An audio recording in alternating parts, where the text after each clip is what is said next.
Supreme court और high court के जजेस की तनख्वाहों और अलाउंसेज में 10% इजाफे की मंजूरी। सदर मुमलिकत ने वजीर आजम की एडवाइस पर तनख्वाहों में इजाफे की मंजूरी दी है।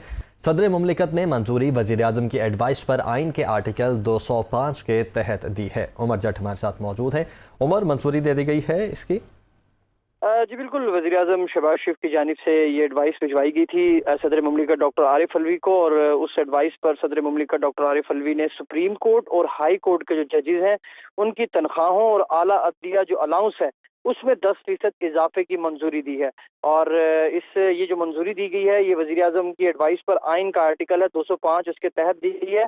ये गवर्नमेंट की तरफ से एक समरी बकायदा भिजवाई गई थी सदर मुमलिकत को, जिस पर सदर मुमलिकत ने उसकी मंजूरी दी, और जिसके तहत अब जजेस जो सुप्रीम कोर्ट और हाई कोर्ट के जजेस हैं उनकी तनख्वाहें और उनके जो आला दिया अलाउंसेज हैं उनमें भी 10% इजाफा कर दिया जाएगा। जी ठीक है, बहुत शुक्रिया आपका।